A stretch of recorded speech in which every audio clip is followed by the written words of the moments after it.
صلی اللہ رسول الکریم اما بعد اعوذ باللہ من الشیطان الرجیم بسم اللہ الرحمن الرحیم ان اللہ و ملائکتہ یصلون علی النبی یا ایھا الذین آمنوا صلوا علیہ وسلموا تسلیما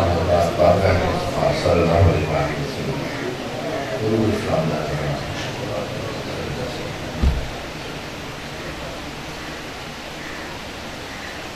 انتہائی قابل احترام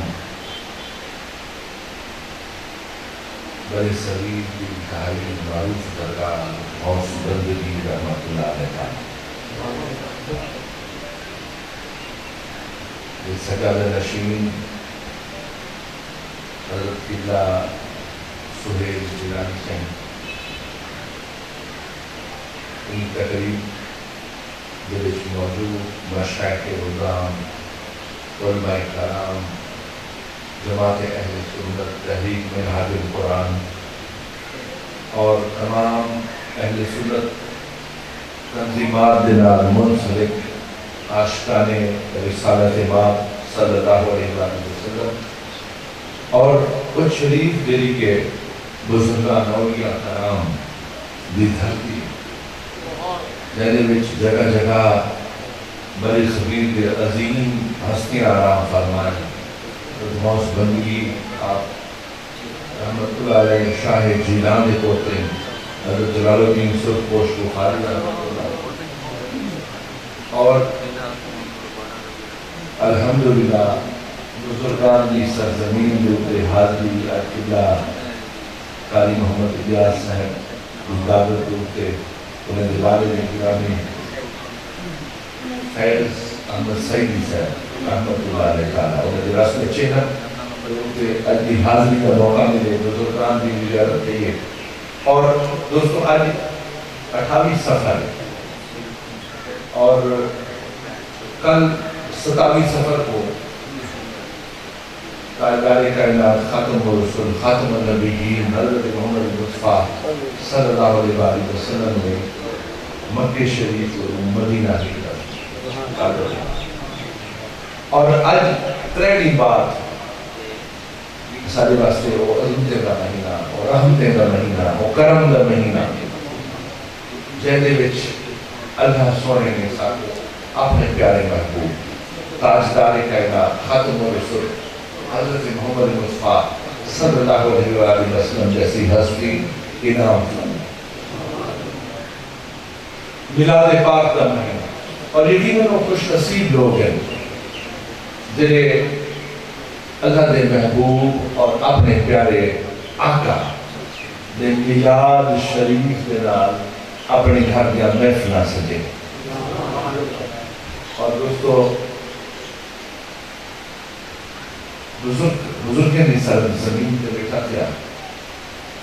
بہت سارے تاریخ ایک بزرگ حضرت ابو العباس رحمت اللہ علیہ تعالیٰ آپ فرمائے ہیں کہ رحمت اللہ علیہ تاجدار کائنات خاتم الرسول اگر آنکھ جھمکڑ دیتا دیر بھی آنکھ جھمکڑ اندازہ کرو آنکھ جھمکڑ دے ہوتے کتنا ٹائم کر دے رہے شاید چند سیکنڈ اگر آپ جھمکڑ جتنا دیر بھی میں آپ کے خیال کو غافل کی بنا میں یہ سمجھنا کہ اوہ لمحات میں ایمان کو کر یہ مولانا روح آخر ہم کہ رحمت العالمین تیرا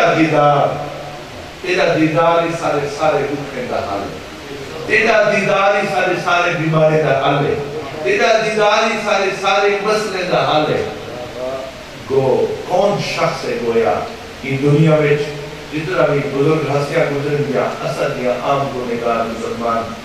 کہنا شخص ہے جہاں دیدار مصطفیٰ صلی اللہ علیہ وسلم کا طالب تھا اور آپ بھی چاہتے کہ آقا کریم کے دیدار تھی دوستو تابعین دور دے وچ نا تابعین دے دور دے وچ چھوٹے چھوٹے بال آ کے عمرے کے دیر میں گھٹلیاں ہوں گے نا گھٹلیاں جنہیں زیارت کی گئی تاجدار کائنات حضور نبی پاک صلی اللہ علیہ وسلم انہیں کو آ کے پوچھ دے ہم چھوٹے بچے چھوٹے بال تو اے دسو جو حضور نبی پاک صلی اللہ علیہ وآلہ وسلم دا تسا دیدار جو کیتا ہوئے صحیح کی میں بل ایک بی بی صحابی آئی انہیں مالک واقع کہ میرے بیٹے جس وقت آقا ہی تھا موجود ہن ایمیں محسوس سکھا جی میں سورت اپنی جوبر دیکھا ایک صحابی آپ روایت کر رہے ہیں کہ ایک کارے 14 دارا ایک 14 سرکار آرام وچ فرمے دے پہ میں سید چہرہ انوار کو دیکھتا ہے جو 14 دے چند کو دیکھتا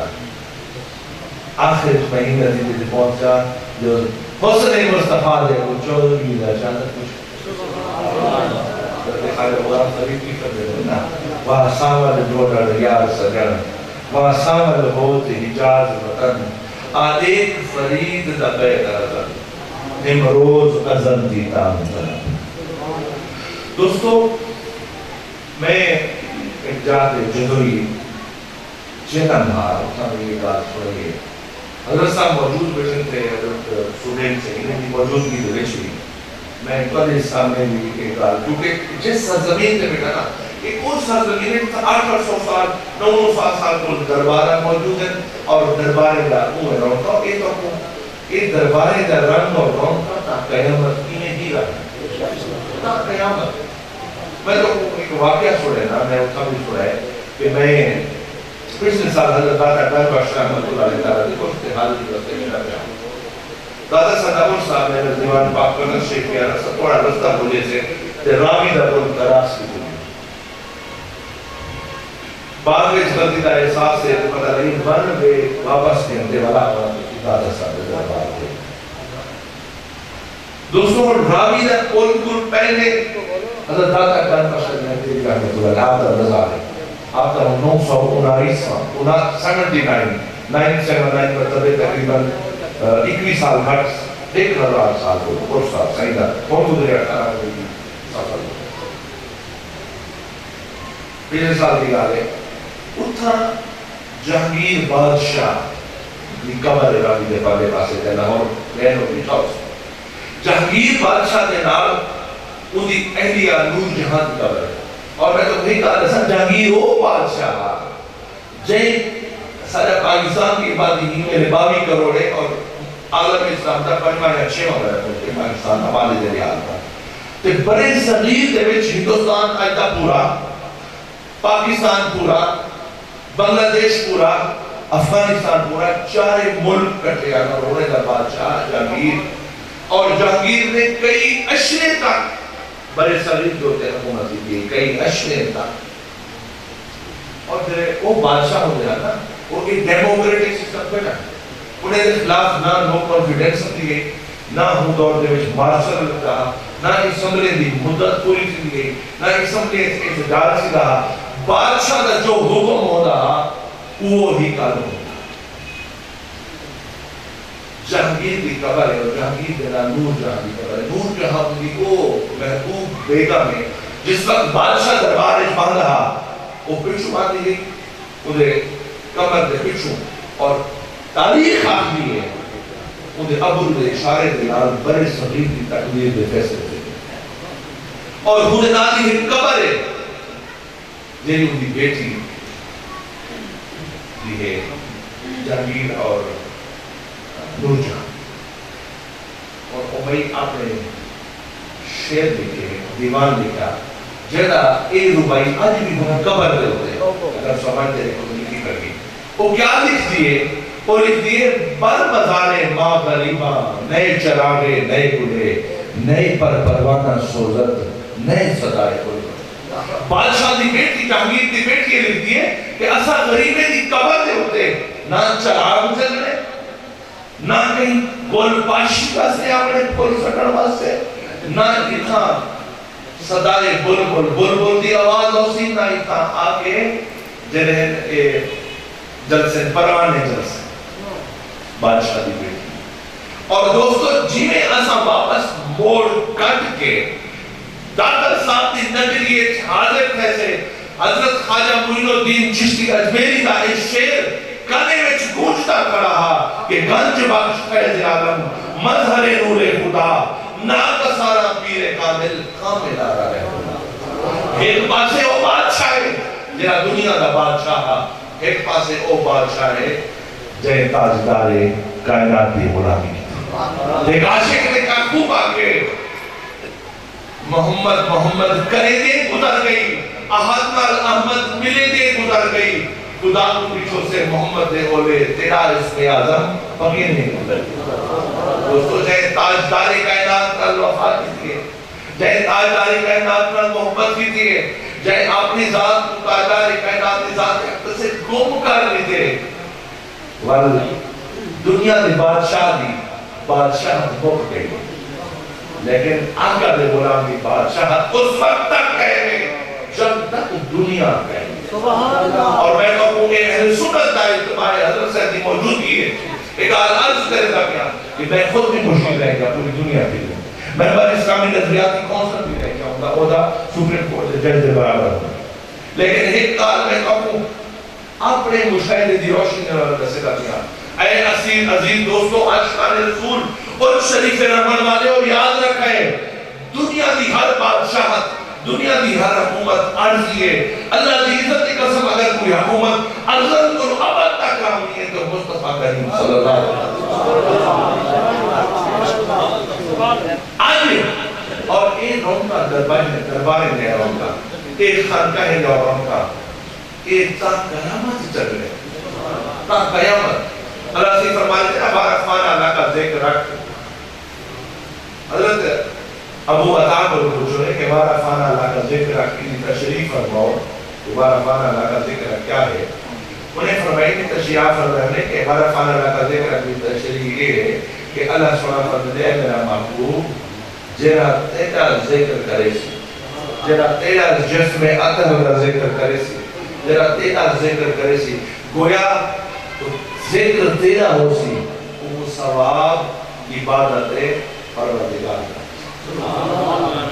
کہ اساں اگر ذکر مصطفیٰ کرے دے پہ اسو حسن مصطفیٰ کرے دے پہ اسو حسن مصطفیٰ دی آپ دے چہرے اقدس دا آپ دے بلے دے دلفے دا آپ دے حلیہ مبارک دا آپ دی ذات گرام دا ذکر دے مصطفیٰ ہو سی لیکن در اصل ذکر مصطفیٰ بھی ہو سی اور ذکر خدا بھی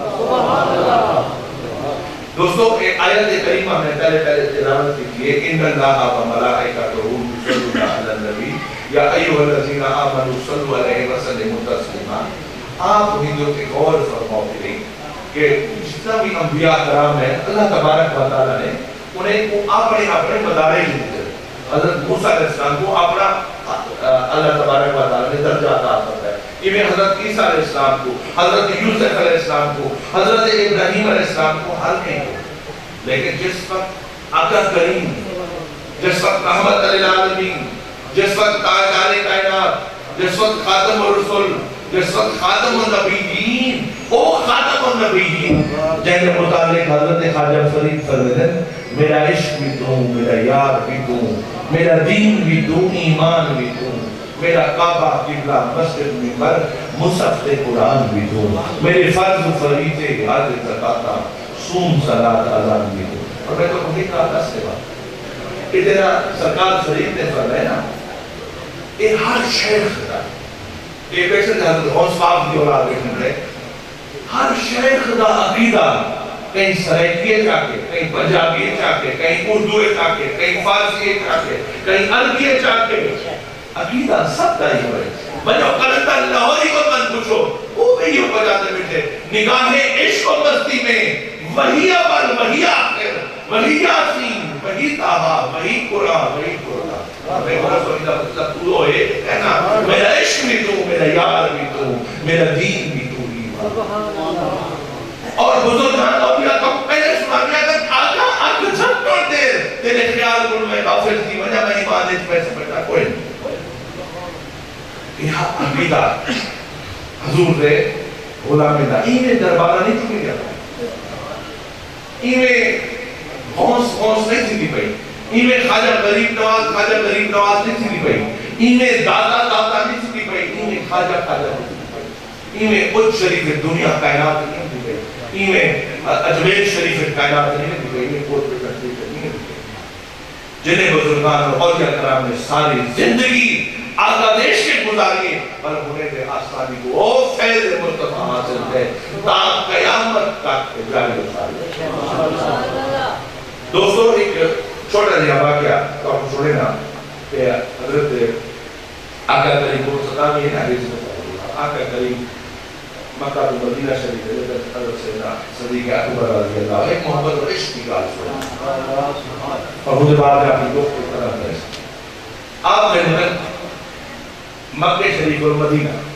حضور رستے دے وچ ایک پہاڑی دے درمیان ایک بستی دے نزدیک ایک گھر آگے وہ میدنا ہا معبد کلا گھر سرکار کو محسوس تھے پیاس محسوس ہے یہ حضرت سیدنا ابو بکر صدیق رضی اللہ تعالیٰ عنہ آپ فرمائیں کہ ہی مئی دیکھی کو پتہ کرو نہیں کرو پانی دل میں سی یا کو کھیر یا کوئی چیز. حضرت ابو بکر صدیق کے ایک خاتون کر گئے گھر دے اور ایک چھوٹا بچہ ہے.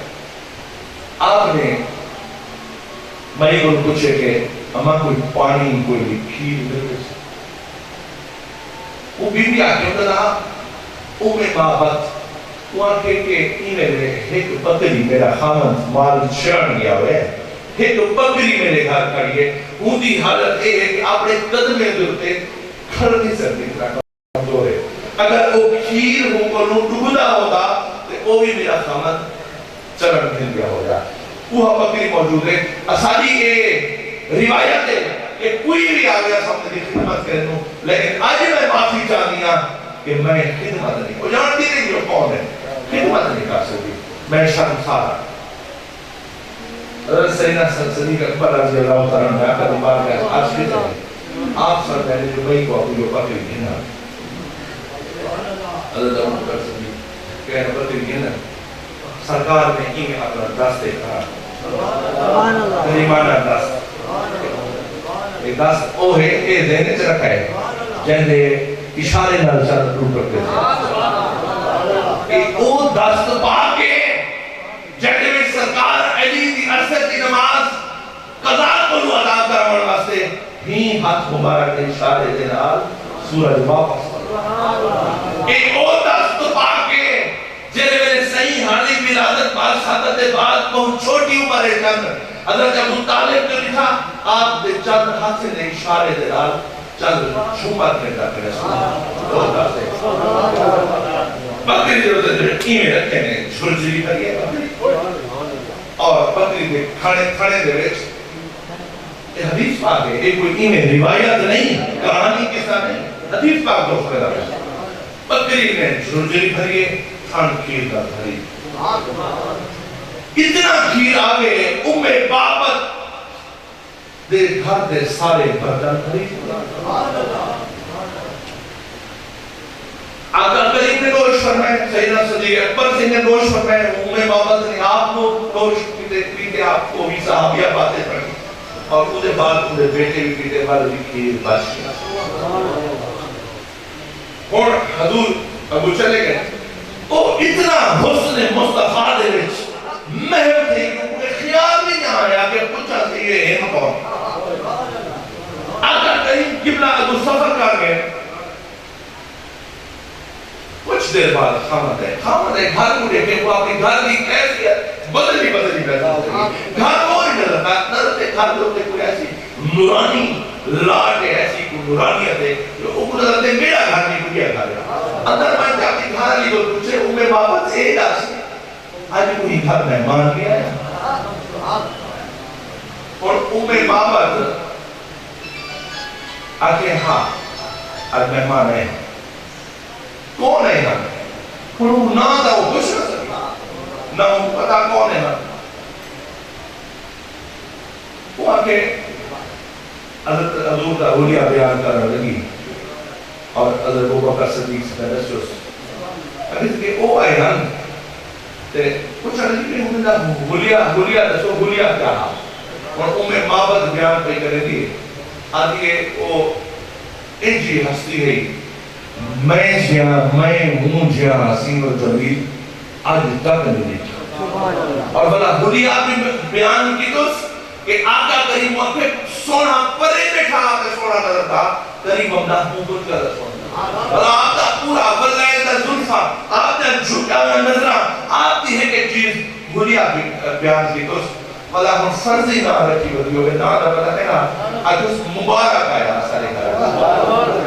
نہ پتا کہنی کون مبارک بھولیا حضور کا بیان اتنا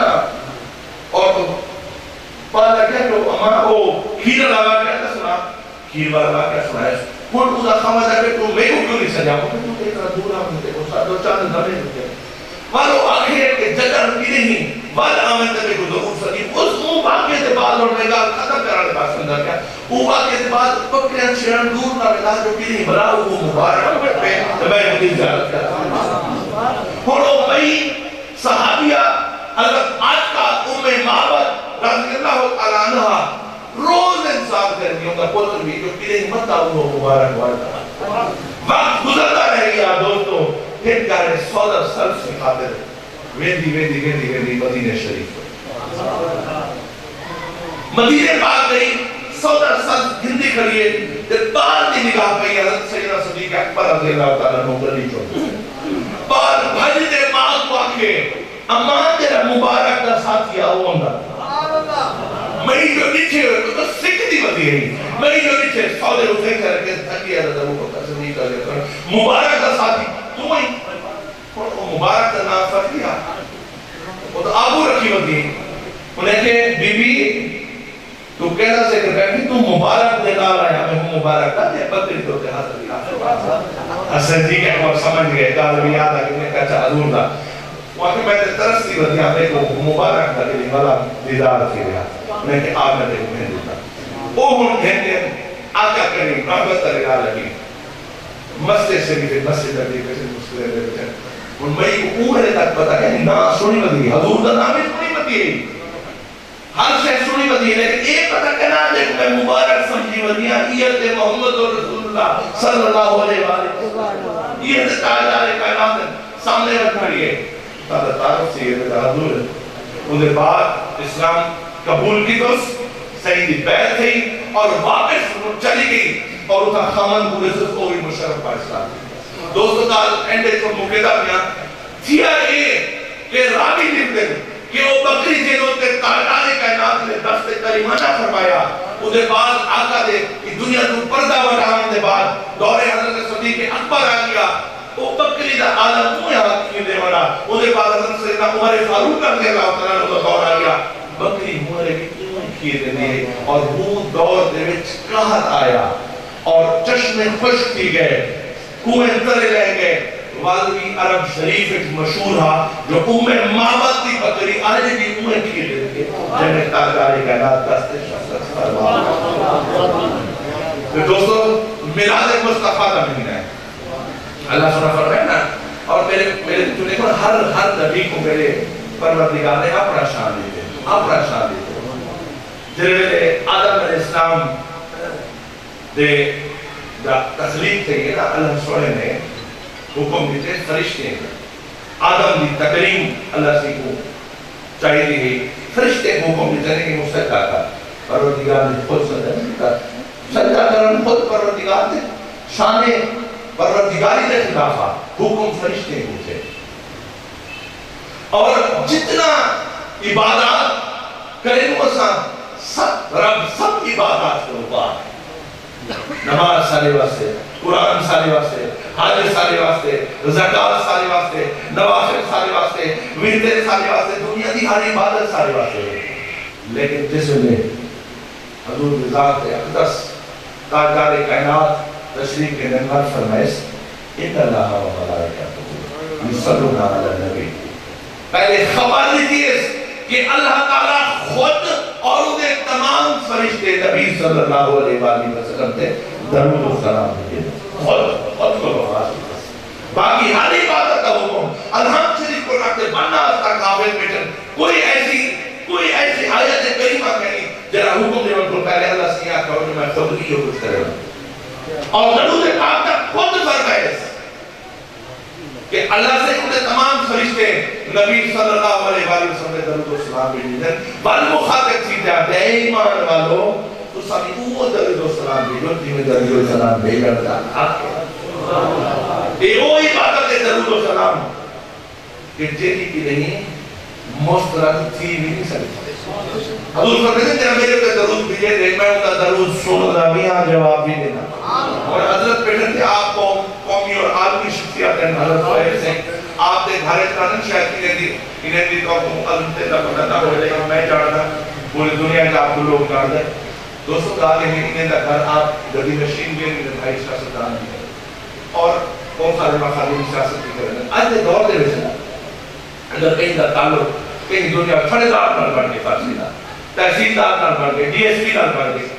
اگر تو سب کو سلام کرو تو آپ کو جواب نہیں بچا کتنا خوشی محسوس ہے جو آئی سی ایس ڈی او آپ کو میں سلام کیتے ہیں وہ وعلیکم السلام ملک صاحب آ کے کمال ہے اس ڈی ایس پی صاحب دفتر پہ میں سلام کیتے ہیں وعلیکم السلام جان صاحب کمال ہے اس آج کھڑے دار صاحب کتنا خوشی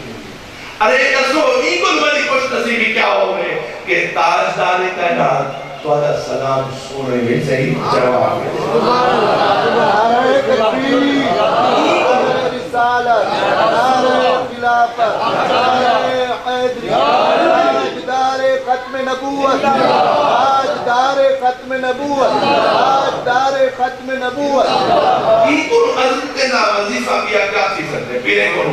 سوئن سنگھ جیرا وظیفہ دے سے دے ہوئے آپ کو گزو گیا کہا کہ میں کو کچھ دینا وظیفہ دے سو کتنا دے پاتی پتہ نہیں دوستو ایک صحابی حاضر تھے آقا کریم کو آپ نے سوڑا میں وظیفہ شروع کر جاتے ہیں کہ میں تو وظیفہ کیسے لگ گیا اور وظیفہ کی وجہ سے لگ گیا میں جیرا آقا دی بارگاہ ہو پڑھ رہے تھے ایک صحابی حاضر تھے آپ فرمائے میں یا رحمت اللہ العالمین میں کچھ وظیفے کا آغاز کرے گا گیا میں آغاز میں کہہ گیا کہ چوتھا حصہ درود پاک پڑھ رہا تھا باقی ترے حصے دیگر جگہ پڑھ رہا تھا حضور مسکرا کے فرمائے کہ تو ہمارا اچھا کر رہے ہو لیکن اگر درود کی مقدار بڑھا رہے ہو تو والی بات سے زیادہ بہتر ہے صحابی اگلے جانے پر آپ تشریف کر رہے حاضر تھے بارگاہ مصطفیٰ جو تو پتہ ہے صحابہ کرام کا انداز اے اللہ کے دل پیش سے دینا پہلے اگر کے سارے ماں اور باپ آقا تعالی قربان اگر سوڑا میں فیصلہ کیتے جو میں آدھ درود شریف پڑھ رہا سا آدھ باقی آدھ دیگر کلام پڑھ رہا سا رحمت اللہ علیہ مسکرائے اور فرمانے بڑا اچھا کہتے ہوئے اگر درود کی مقدار ہی کو بھی بتا رہے ہو تو آدھے حقیقت اگلے جانے والا پیش سے بارگاہ مصطفیٰ آخر سوڑا صحیح تو اس سے درود پڑھ سا آخری حسابیہ کلام پڑھ سا آپ فرمانے پر اللہ کب کہتے ہوئے اگر درود ہی کو بھی بتا رہے ہو تو آدھے حقیقت اور اب مجھے صحابی ہیں اشارہ ہے مصطفیٰ سمجھتے ہیں ابو بیگار کیا پڑھ دیا آخر چاہے آخر یا رحمت للعالمین میں سوچے صرف درود پڑھ رہا آپ فرمائیں اگر تم نے کی تو تیرے سارے گناہ بخش دیتے ہوئے سے اور میں تو جنت دل زمانہ یہ درود ہے برکت لہذا میں نے کہوں کہ لوگ گزارش کرے سامنے کہ بزرگان نہ نسبت رکھنے والے غوث پاک نہ نسبت رکھنے والے اور شریف نہ نسبت رکھنے والے غزالی زمانہ نسبت رکھنے والے چشتی دلال بخاری دلال چاہے پہلا تعلق چشتیات سلسلے نالے قادریات سلسلے نالے نقشبندیہ نالے سہروردیہ نالے جس بھی سلسلے نالے سب کا مرکز محبت دیکھنے جا سارے کو فیض محبت دیکھنے جا لہذا درود شریف کو اپنے روز بناتے وظیفے شامل اور میں تو کوئی کال بھی نہیں رسا لوگ سمجھتے ہیں نا کہ وہ نماز یہ دیں گے نماز واسطے سمجھو کریں تو اس کے بعد مصلے پہ کر دو اس کے بعد نماز باقاعدہ وہ احتشام میں پڑھی ہوئی مصلے پہ کھڑے تھے درود واسطے کوئی شرط نہیں تو سب موٹر سائیکل چلے بیٹھو پڑھ ہوئے آپ کی دکان سے بیٹھو پڑھ ہوئے سائیکل چڑھی میں تو پڑھے ہوئے واک کرنے میں تو پڑھو ہوئے ستے میں تو پڑھو اٹھے بیٹھو پڑھ سکتے ایک ایسی نعمت ہے اور وہ بیکار دلچسپ ہے سارے ہوتے نماز فرض ہے آنا لے روزہ حرام فرض ہے بتا کو میرا وقت میں والے بھی نماز نہ پڑھو میں بالکل یاد ہوتا ہر حال فرض ہے لیکن ایک آدمی حقیقت ہے کہ چاہے اللہ سارے نماز قبول نہ کرے سارے منہ میں چاہتا تھا کوئی نماز نہیں، میں چاہتا تھا کوئی روزہ کوئی عبادت قبول نہ کرتا ہے، منہ دے مارے تیرے نماز پڑھو ضرور دعا مانگو کہ اللہ سے شرف قبولیت والی نماز عطا فرمائے، لیکن جہاں درود کا معاملہ ہے درود نہ منہ دے مارے ہمیں سی نہ درود ریجیکٹ کی سکتے، اے وہ عبادت ہے جائے ہر حال شرف قبولیت، لہذا درود پاک کو اپنی زندگی کا حصہ بنا علامہ اقبال بھی کہنا کہ محمد سے وفا تو لے تو ہم تیرے ہیں، یہ جہاں چیز ہے کیا لوگ طلب تیرے ہیں۔ میں ایک بڑا شعر پسند ہے مولانا رستے جی میں پڑھیں ظفر علی خان سے کہا، ظفر علی خان سے کہتے ہم جس میں بس رہے ہیں وہ دنیا تم کو رحمت الہی جیری دنیا کا سمجھتے پیسے وہ دنیا دنیا اللہ سے صاحب کو حضور کا سچا غلام پڑا، اللہ سے صاحب کو غلام مصطفیٰ کا اور ان افسانیت نال جڑے رہے مردی توفیق عطا فرمائے، اللہ سے صاحب کو آستانے نال گن سلیتے رکھے اور اے بزرگان اولیاء انہیں فیض یاد رکھو تا قیامت انہیں آقا کریم کی غلامی ہو گئی کہ تا قیامت انہیں آستانے بھی آباد رہا سن اور اے ہمیشہ انہیں لنگر بھی چل دے رہا سن اور انہیں جناب ایسی فیض بھی حاصل کر رہا سی، میں بدنا کہیں دین بھرمدہ تو ہیں صاحب لاج شرمدہ زور فرید کو تیرے دمدہ لگڑی ساول توڑ دکھامی۔ حضرت قبلہ سیدی سے میں نے کیا شدید بارش نکڑی ہے، میرے کو حکم فرمائے نے بہاولپور کانفرنس سے اہل سنت کانفرنس انہوں پورے ملک کے شدید بارش ہے، میں نے پوچھا سی آدھر پورے ملک کے بارش ہے، انہیں آگے سے ایسا کرو احتمام دیکھ جاتا تھا اور ایسا بارش کا سفر کر دیو سے میں گاڑی قبلہ گاڑی چک کر دی رستے بارش میں لوگ اکن سی پیلے میں دے دو میں کسی اہل سنت کروں اور کسی پورے نیٹ نے لکھا ٹی وی لکھا کراچی کو رکھتے پشاور تک بارش ہے کتنا کانفرنسی بھی ہوئی میں کہ حضرت کرے دے ناول کو نو دیویدہ کہ خیر ایسا پہنچو سے اور واقعی آپ نے کانفرنس کا اہتمام بھی کتا ہوا ہے ہوں بارش کانفرنس کا بھی حاضر تھے حاضر اہل سنت کی خدمات واسے میں خراج تحسین پیش کرنا مدرسہ خان نظام سے آپ بھی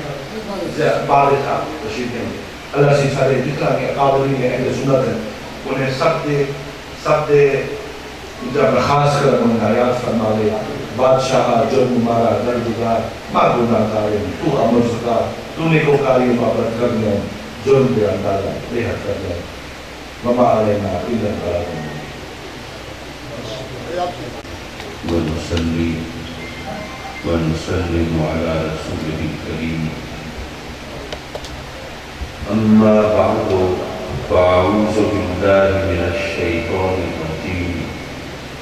بسم الله الرحمن الرحيم إنما يخشى الله من عباده العلماء صدق الله مولانا العلي العظيم وصدق رسوله النبي الأمين ونحن على ذلك لمن الشاهدين والشاكرين والحمد لله رب العالمين۔ اس سانگ والے آواز رقم کریں، آواز کم کرو بھائی، یہ تو سمجھ نہیں آئے گی۔ محترم مولانا مفتی جاوید مصطفیٰ صاحب سعیدی، عزیزم محترم جناب قاری الیاس صاحب سعیدی، عزیزم رئیس محمد اشتیاق صاحب سعیدی، اور میرے کرم فرماؤ مہربان اور صدر امیر جماعت اہل سنت محترم غلام یاسین صاحب سومرو، جماعت اہل سنت پاکستان ضلع بہاولپور اور تحصیل احمدپور کے عہدیداران اور اراکین اور مکرم و معزز حاضرین، آپ جانتے ہیں کہ اس وقت ہم سب یہاں پر ایک ایسی شخصیت کی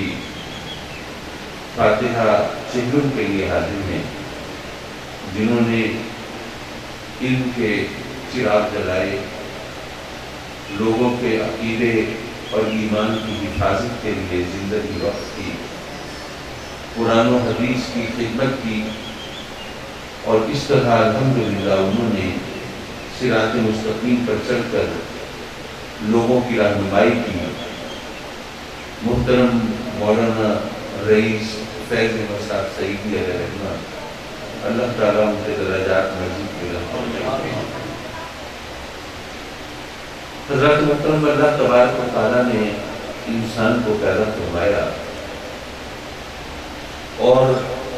آپ جانتے ہیں کہ انسان کو اس نے اشرف المخلوق بنایا اور اس کو اپنا خلیفہ مقرر فرمایا۔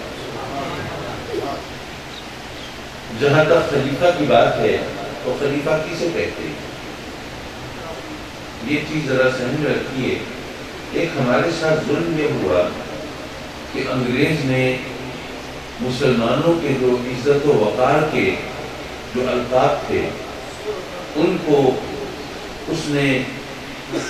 بے حیثیت اور بے وقت بنانے کے لیے ہر ممکن کوشش کی۔ جیسے پہلے وزیر خوراک جو ہے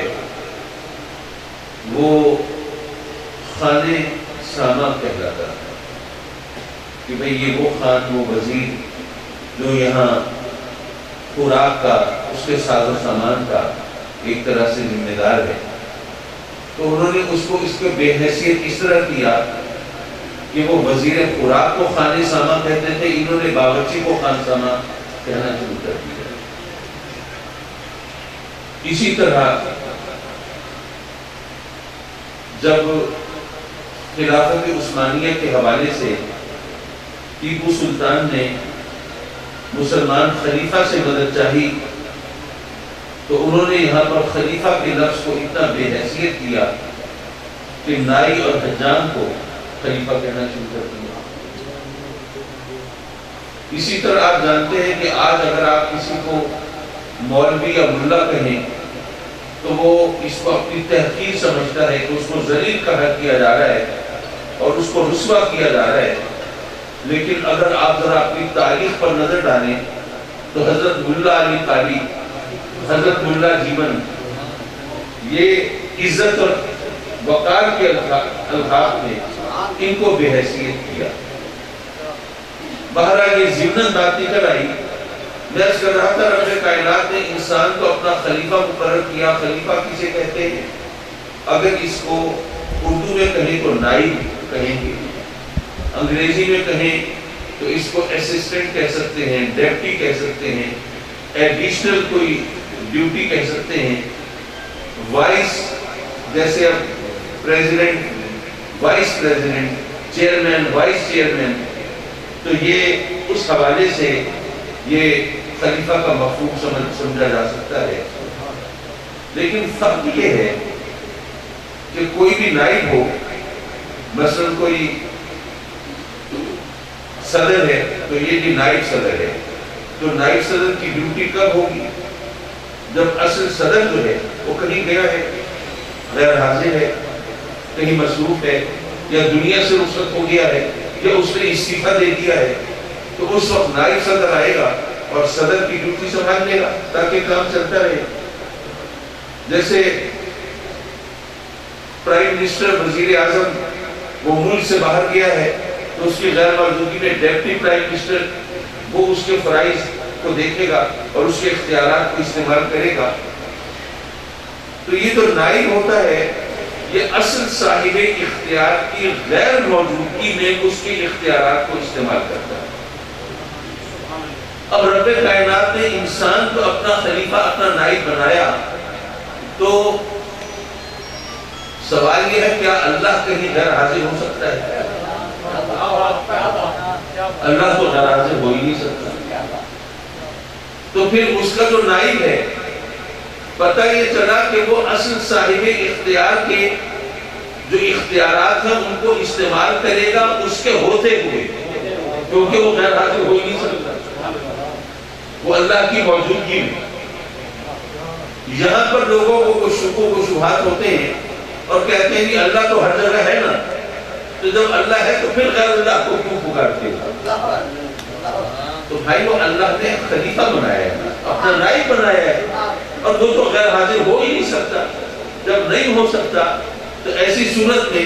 ظاہر ہے اس کے ہوتے ہوئے وہ اللہ کی جو طرف سے اس کو ڈیوٹیز لگائی گئی ہیں وہ ان کو سر انجام دے گا۔ بہرحال انسان اشرف المخلوق ہے۔ یہاں پر بھی کچھ ذہن میں خواہش پیدا ہوتی ہے کہ جناب فرشتے موجود ہیں، نوری مخلوق ہے، جنات جو وہ ناری مخلوق ہے۔ اب یہ ایسی نوری اور ناری مخلوق کے ہوتے ہوئے انسان اس کا خمیر تو خاک سے اٹھا ہے، اور ظاہر ہے کہ یہ خاکی ہے، اور جو مٹی سے بنا ہو جس کا وجود، تو مٹی تو کثیف ہے، تو نور اور نار تو مٹی کے مقابلے میں بہت لطیف ہیں، تو لطیف مخلوق کی موجودگی میں کثیف انسان کو یہ خلیفہ کیوں بنایا گیا، یہ اشرف المخلوق کیوں بنایا گیا؟ میں عرض کروں گا کہ اس بات کو میں ایک جملہ بول رہا ہوں، جملہ ذرا مشکل سا ہے لیکن میں اس کو واضح کرنے کی کوشش کروں گا۔ دیکھیے، یاد رکھیے کہ روشنی اپنے ظہور کے لیے کثافت چاہتی ہے۔ اب آپ کے پہلے کچھ نہیں پڑا، کیا چاہتی ہے، کون چاہتا ہے، کیا ہے، چلیے وہ سمجھا دیں۔ فرض کیجئے کہ آپ لوڈ شیڈنگ کا زمانہ ہے، آپ نکلے گھر سے، بجلی گئی ہوئی ہے، ہر طرف خوب اندھیرا ہے، اور آپ کے ہاتھ میں ٹارچ ہے۔ اب آپ سوچتے ہیں ٹارچ میرے ہاتھ میں ہے تو بھئی روشنی اس کو روشن کرنا چاہیے، آن کرنا چاہیے۔ آن کرنے کے لیے بٹن دباتے ہیں تو پتہ چلتا ہے کہ ٹارچ تو پہلے سے ہی آن ہے۔ آپ حیران ہوتے ہیں ٹارچ تو آن ہے، پھر روشنی کیوں نظر نہیں آ رہی؟ کیا بلب فیوز ہو گیا، کیا چکر ہے؟ لیکن آپ نے توجہ دی تو پتہ یہ چلا کہ دراصل ٹارچ کا رخ ہے آسمان کی طرف۔ آپ نے جب اس کا رخ نیچے کی طرف کیا تو جب اس کی روشنی ٹکرائی درختوں سے، در و دیوار سے، یہ مختلف چیزوں سے، تو آپ کو پتہ چلا کہ ٹارچ تو روشن تھی، روشنی پہلے بھی تھی، لیکن چونکہ اس کا رخ تھا اوپر کی طرف، اس کے راستے میں کوئی ایسی چیز نہیں آئی جو روشن ہو کے آپ کو بتاتی کہ ٹارچ روشن ہے، تو اس لیے آپ کو پتہ نہیں چلا کہ ٹارچ آن ہے یا آف ہے، جل رہی ہے یا بجھی ہوئی ہے۔ آپ کو پتہ نہیں چلا۔ روشنی کا پتہ کب چلا؟ جب اس کے راستے میں کثیف چیزیں آئیں۔ روشنی اپنے ظہور کے لیے کثافت چاہتی ہے۔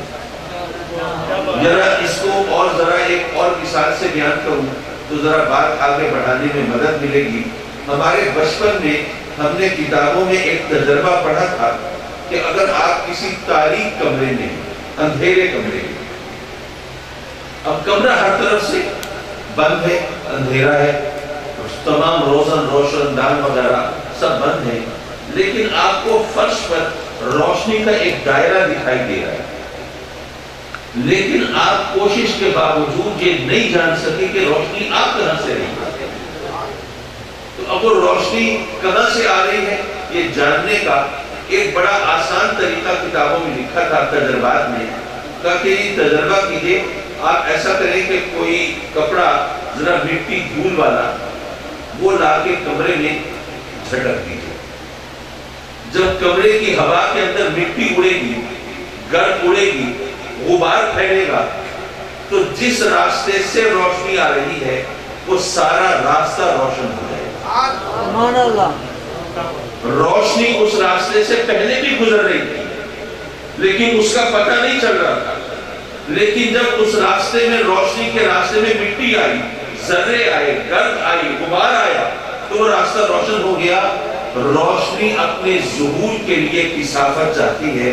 جب تک روشنی کے سامنے کثافت نہیں ہوگی روشنی ظاہر نہیں ہوگی۔ انوار الوہیت کو ظاہر ہونا تھا، تجلیات یزدہ کو ظاہر ہونا تھا، تو ان کے ظہور کے لیے کثافت چاہیے تھی، تو وہ اللہ نے انسان میں رکھی۔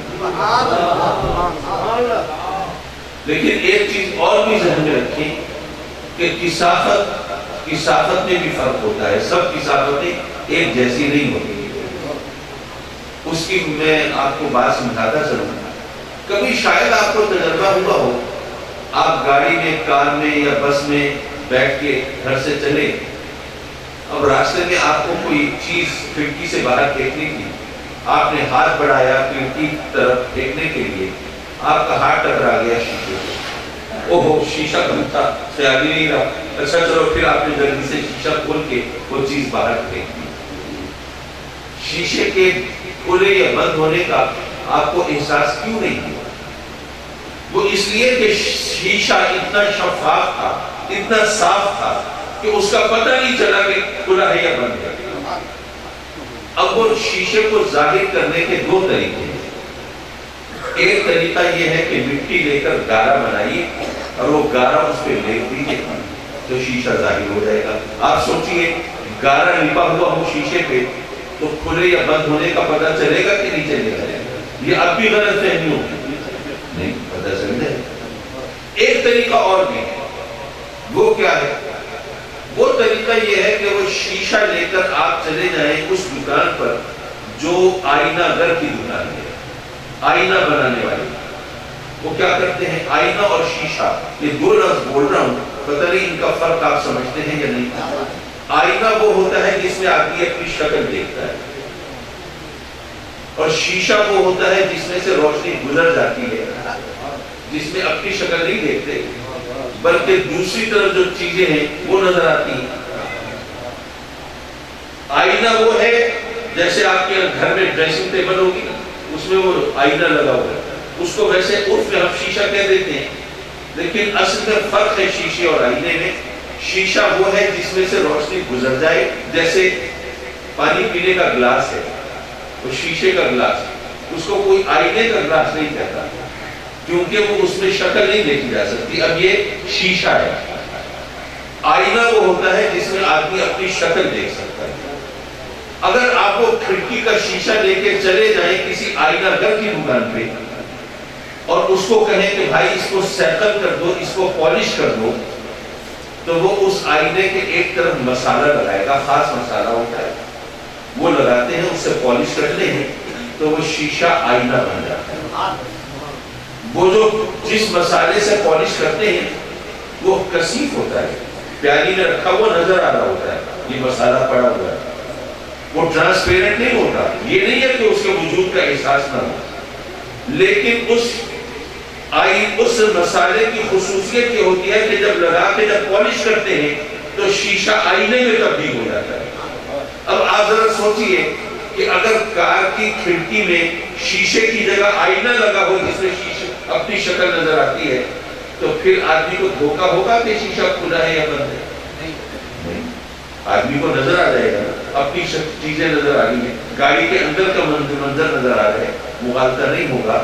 کثافتیں دو طرح کی ہیں، جب آپ نے گارا لیپا تھا اس سے بھی شیشہ ظاہر ہو گیا تھا، اس کے وہ مسالہ لگا کے پالش کی تھی اس سے بھی شیشہ ظاہر ہو گیا تھا۔ دونوں کثافتیں ہیں، فرق یہ ہے ایک کثافت سے شیشہ اندھا ہو جاتا ہے، ایک کثافت سے شیشہ آئینہ بن جاتا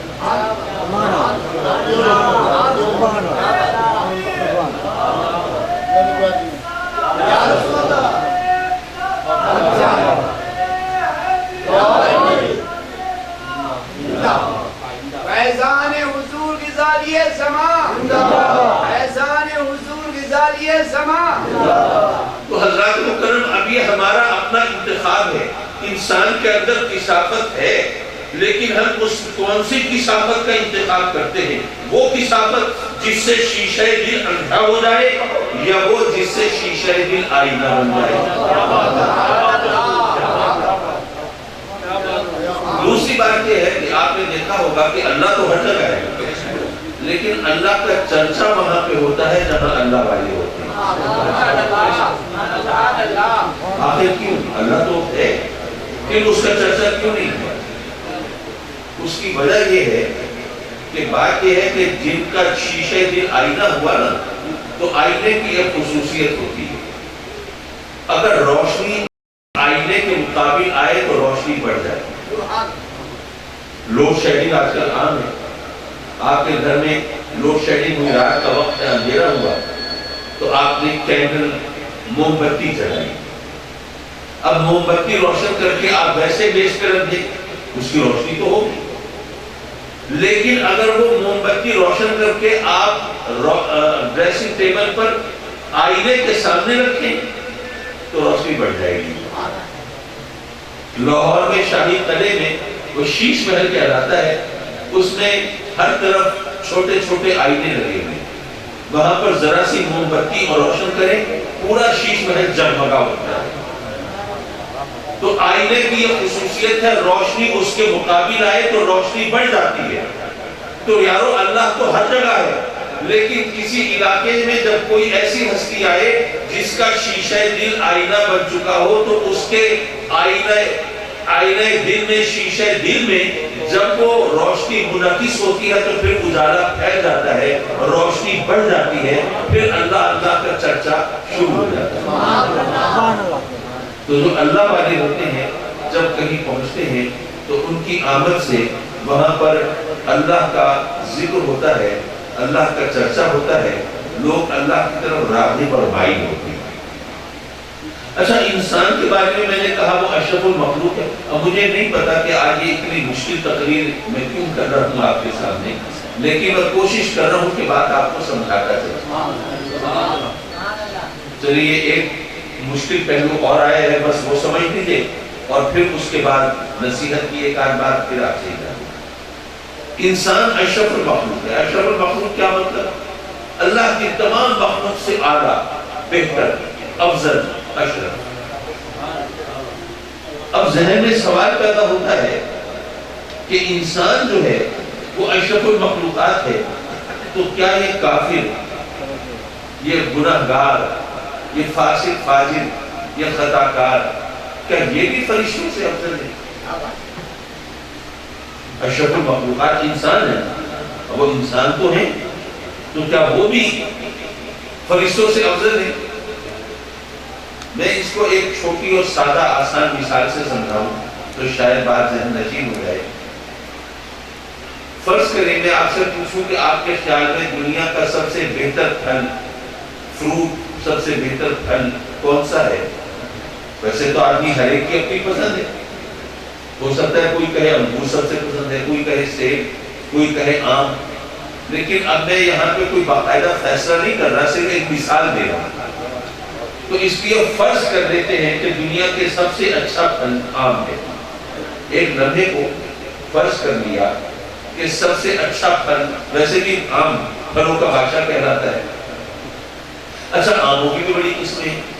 یہ چونسا ہے، انبر اٹول ہے، دسہری ہے، سندری ہے، مالدہ ہے، سرولی ہے، یہ لنگڑا ہے، بہت سی قسمیں ہیں۔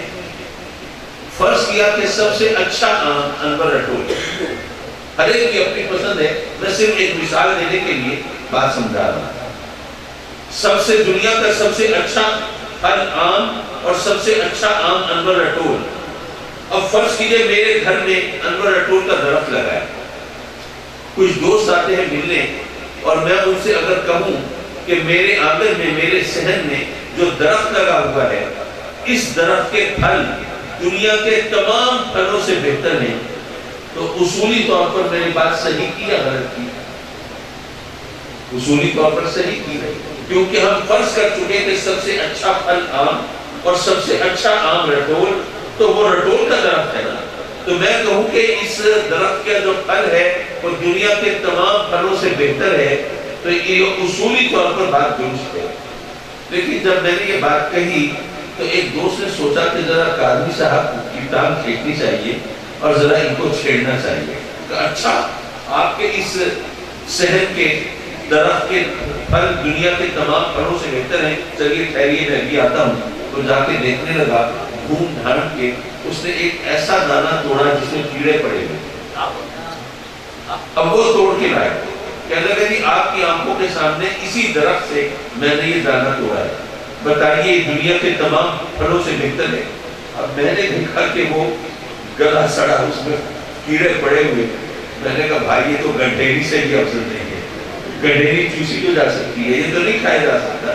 اب آپ مجھے خامخواہ پریشان کر رہے ہیں، ایسا دانہ توڑ لائے جس میں کیڑے پڑے ہوئے، یہ تو اچھی بات نہیں ہے، آپ کے اکثر ذرا ٹھہریے میں اور کوئی دیکھتا ہوں۔ پھر جا کے غور کرتا رہا، دیکھتا رہا، تو ایک دانہ اور نظر آیا جس کو طوطے نے چونچ مار دی، وہ بھی گل گیا، اس نے وہ توڑا۔ دیکھیں کہ آپ کے سامنے یہی دانہ میں نے یہاں سے اسی درخت سے توڑا ہے. اب بتائیے دنیا کے تمام پھلوں سے افضل ہے, بہتر ہے؟ حضرات محترم, میں بتانا یہ چاہتا تھا کہ اصولی طور پر تو بات درست تھی, اس درخت کے پھل تمام دنیا کے تمام پھلوں سے بہتر, لیکن اب اگر کسی دانے میں کیڑے پڑ گئے ہیں یا اس سے طوطے نے چونچ مار دیا, وہ گل گیا ہے, تو اس کو تو آپ اچھا نہیں کہہ سکتے. تو اسی طرح انسان تو اشرف المخلوقات ہے, لیکن اگر کسی انسان میں کفر اور شرک کے اور بدعقیدگی کے کیڑے پڑ گئے ہیں, یا کسی انسان کو اگر شیطان نے چونچ مار دی ہے, تو وہ تو تمام انسانوں سے افضل نہیں ہو سکتا.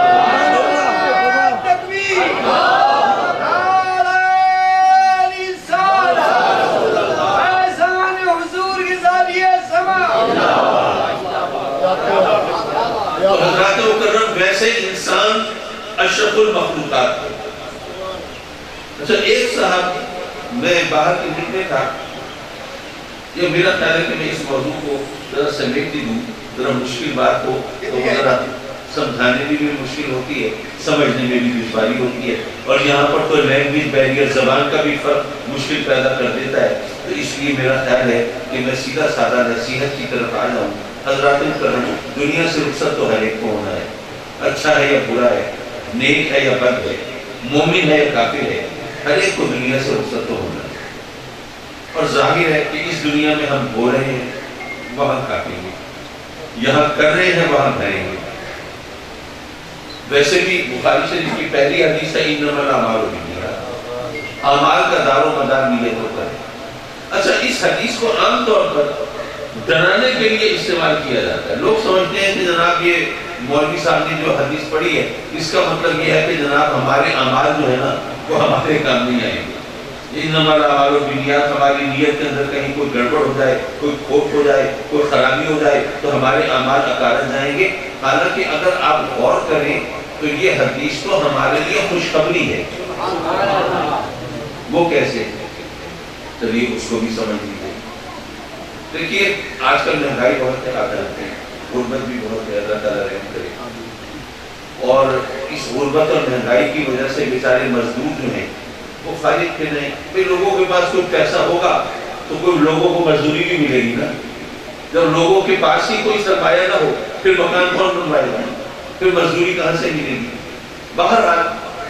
اب جناب آپ نے کوئی کام کرانا تھا تو آپ کو مزدور چاہیے تھا. آپ نے اس مزدور سے پوچھا, ہاں بھائی کام کرو گے؟ اس نے کہا جی ظاہر ہے روزی کمانی ہے, کام کریں گے. آپ نے پوچھا, ہاں بھائی کیا دہاڑی لو گے؟ اس نے کہا جی میں 500 روپے لوں گا دہاڑی پہ. آپ اس سے بارگیننگ نہ کریں, مول توڑ نہ کریں, بھاؤ تاؤ نہ کریں, اس سے پیسے کم کرانے کی بات نہ کریں. آپ نہ کہیں یار 500 روپے کما لیں, ذرا سا کام ہے چند گھنٹوں کا, 500 روپے نہیں. آپ نے اس کی بات مان لی. آپ نے کہا ٹھیک ہے, جو تم مانگتے ہو وہی مزدوری دوں گا. تو جس شخص کو منہ مانگی مزدوری ملے, منہ مانگی اجرت ملے, یہ اس کے لیے کوئی سزا ہے یا انعام ہے؟ انعام ہے. اچھا, اب ہمیں اللہ سے لینا ہے تو اللہ کے سامنے کیا زبان سے کہنا ضروری ہے؟ نہیں, وہ تو دل میں ہم سوچیں گے کہ بھئی ہمیں اس کام کا یہ صلہ چاہیے, تو اللہ تو وہ بھی جانتا ہے, اور دل میں جو ہم سوچتے ہیں اسی کو تو نیت کہتے ہیں. تو اللہ نے فرمایا کہ اے میرے بندو, میں تم سے مول تول نہیں کرتا, بھاؤ تاؤ نہیں کرتا.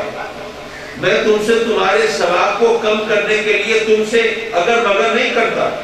بلکہ تم جو کام جس مقصد کے لیے کرتے ہو وہ میں تمہیں, تمہارا اجر وہی ہے نا, تمہاری اجرت وہی ہے, تم اس کے لیے کر رہے ہو, جو تم چاہتے ہو وہ تمہیں دے دیتا ہوں. تو یہ تو انعام ہوا نا. تو اللہ یہی تو فرما رہا ہے کہ اعمال کا دار و مدار نیتوں پر ہے, جو کچھ تم اس عمل کا اجر مانگو گے وہ مل جائے گا. اب یہ علیحدہ بات ہے کہ پھر جب اس پہ غور کریں تو پتہ چلتا ہے کہ بھئی اب ہم اپنی نیت کو کیسے سنبھالیں. ہماری نیتیں اس دنیا کے گھیرے میں رہتی ہیں. جیسے وہ آپ نے مشہور حدیث سنی ہوگی کہ آقا کریم صلی اللہ علیہ وسلم نے ان 3 افراد کا ذکر کیا کہ قیامت کے ساتھ, قیامت میں جو بارگاہ الوہیت میں پیش کیے جائیں گے. ایک جناب سخی ہے, بڑا دولت مند ہے دنیا میں, لیکن اس کی سخاوت کا بڑا چرچا ہے, بڑا شہرہ ہے، لوگ آتے ہیں اور وہ جناب مال اٹھاتا ہے اور ان کو دیتا ہے بے حساب. تو وہ اس کو جب پیش کیا جاتا ہے تو اس سے پوچھا جاتا ہے کہ ہاں بھائی تو بتا تو نے آخرت کے لیے کیا بچایا، کیا لے کے آیا؟ اس نے کہا جی میں مولا تیرے نام پہ تیرے بندوں کو چھولیاں بھر دیتا تھا، جو آتا تھا سوال کرتا تھا میں پورا کر دیتا تھا، میں کسی شاعر کو خالی نہیں لوٹاتا تھا، میری سخاوت کو دنیا مانتی ہے. اب تو پوچھ رہا ہے میں کیا لے کے آیا ہوں، اب کیا بتاؤں کیا لے کے آیا ہوں؟ اللہ نے فرمایا کہ یہ تو سخاوت آخرت کے لیے کرتا ہے. بھائی تیری سخاوت تو اس لیے تھی کہ لوگ تیری سخاوت کا چرچا کریں، تیری فیاضی کا وہاں پہ بول بالا ہو اور لوگ تیری عزت کریں، توقیر کریں، جہاں پہنچے تیری راہ میں آنکھیں بچھائی جائیں اور لوگ کہیں کہ دیکھو وہ آ گیا، یہ سخی آ گیا، جو جاتا ہے یہ اس کی جھولی بھر دیتا ہے، کسی کو انکار نہیں کرتا. تو تجھے جو عزت چاہیے تھی تجھے دنیا میں ملی کہ نہیں ملی؟ تیرا چرچا ہوا کہ نہیں ہوا؟ لوگوں نے تیرے لیے آنکھیں بچھائی کہ نہیں بچھائی؟ اور محفلوں میں تیرے مقام کو پہچانا گیا یا نہیں پہچانا گیا؟ تو تو نے تو یہ سخاوت سب اسی لیے کی تھی نا، یہ سب کچھ تو مل گیا. یہ بتا آخرت کے لیے کیا لے کے آیا؟ اب ظاہر ہے کہ اس کے پاس کوئی جواب نہیں ہوگا تو حکم ہوگا کہ ٹھیک ہے اس کو پھر جہنم میں ڈالو، آخرت میں کے لیے اس کے پلے کچھ نہیں ہے، اس نے جو کچھ کیا تھا دنیا کے لیے کیا تھا، دنیا کے لیے کیا تھا اس کو مل گیا دنیا میں. اب کیا چاہیے اس کا؟ اسی طرح ایک عالم پیش کیا جائے گا، اب وہ سوچ رہا ہوگا کہ میں نے تو ساری زندگی قال اللہ قال رسول کی صدائیں بلند کی، میں نے تو علم بانٹا ہے، میں تو قرآن حدیث کی خدمت کی ہے، میں نے لوگوں کی دین کے حوالے سے رہنمائی کی ہے، تو مجھے تو جنت ملنی. پوچھا جاتا ہے ہاں بھائی تو کیا لے کے آیا؟ بولا میں نے ساری زندگی دین کی خاطر وقت کی، اسلام کی خاطر میں نے تج دیا سب کچھ، شب و روز یہ دین کے معاملات ہیں، لوگوں کو مسئلے مسائل بتانے ہیں، تقریریں کرنی ہے، کتاب کرنا ہے، بات کرنا ہے، درس دینے ہیں اور تحقیق کرنی ہے. بولا اور میں کیا بتاؤں کیا لے کے آیا؟ وہاں سے جواب ملے گا کہ تو نے یہ سب کچھ کیوں کیا تھا کہ لوگ تیرے علم کو تسلیم کریں گے، تجھے جناب استاذ العلماء مانیں گے، جہاں جائیں گے تجھے سب سے اونچی مسجد پر بٹھایا جائے گا، تیرے نام کے نعرے لگیں گے، تو واز کرے گا لوگ جھوم جھوم کے داد دیں گے اور تیرے اوپر زر و جواہر بھی نچھاور کریں گے اور تیری عزت افزائی بھی کریں گے. بھئی تو نے یہ سب کچھ تو اس لیے کیا تھا نا، یہ سب کچھ تجھے ملا کہ نہیں ملا؟ تو جو تو نے مانگا تھا تجھے مل گیا، جو تیری اجرت تھی، جو تو نے طلب کیا تھا وہ تجھے مل گیا. اب مجھ سے کیا مانگ رہا ہے؟ یہاں کے لیے کوئی چیز لایا ہو تو بتا. اب ظاہر ہے اس کے پاس کوئی جواب نہیں ہوگا، حکم ہوگا جاؤ اس کو بھی جہنم میں ڈالنا. پھر حدیث مبارکہ میں آتا ہے پھر شہید پیش کیا جائے گا. رب کی بات، ہاں بھائی تیرا معاملہ کیا ہے، تو کیا لایا؟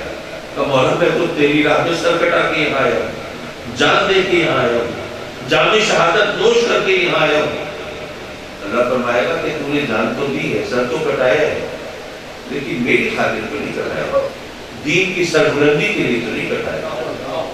تو نے تو میدان کارزار میں یہی سوچ کے گیا تھا میں یہاں دانش ڈال دوں گا، اگر یہاں پہ مارا گیا تو دنیا مجھے شہید کہے گی، میرے گھر والوں کو عزت ملے گی، جو جہاں بھی جائیں گے لوگ کہیں گے واہ بھائی یہ شہید کا بیٹا آ گیا، یہ شہید کی بیوہ آ گئی، اور یہ اس طرح لوگ چرچا کریں گے، تجھے خراج تحسین پیش کریں گے اور ہر جگہ تیری عظمت کا ذکر ہوگا. تو جس خیال سے تو میدان کارزار میں آیا تھا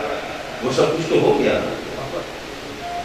تو اب مجھ سے کیا لینے آئے؟ حکم ہوگا کہ ان کو بھی جہنم میں ڈالیں. تو یہ تمام چیز سوچ کے ہمیں سوچنا چاہیے کہ ہم کیا کر رہے ہیں اور کس کے لیے کر رہے ہیں. حضرات محترم ابھی سیلاب کا معاملہ ہوا، ابھی مفتی جاوید مصطفیٰ صاحب آپ کو بتا رہے تھے کہ تنظیم الصحیح نے وہاں پہ خدمت کی، ہم نے خدمت کی الحمدللہ، لیکن بات ہوتی ہے نیت کی. اگر وہاں پر کسی ٹرک کے ساتھ ہم نے کوئی تصویر کھنچوائی نہیں، پہلے تو یہ خیال رکھا کہ لوگوں کو دیتے ہوئے تصویر نہ کھنچوائی تاکہ لوگوں کو کہیں ندامت نہ ہو، شرمندگی نہ ہو. دوسری بات یہ کہ اگر کہیں ہوا بھی صحیح تو صرف اس لیے کہ لوگوں کو ترغیب ملے، یار وہ تنظیم الصحیح والے حیثیت سب کچھ کر رہے ہیں، ہم کیوں نہیں کر رہے، تو لوگوں کے ساتھ بھلائی ہو.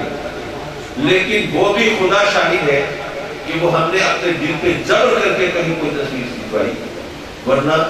کوئی ارادہ نہیں تھا. بے شمار لوگ ایسے ہیں الحمدللہ تنظیم السعید کے تحت وہ لوگوں سے لے بھی رہے ہیں اور اللہ کی راہ میں بانٹ بھی رہے ہیں، اور وہاں پہ ہم نہیں جاتے، ہم کوئی تصویریں نہیں کھنچواتے، لوگوں کو نہیں بتاتے، جن کو دیا جا رہا ہے ان سے بھی ہم کوئی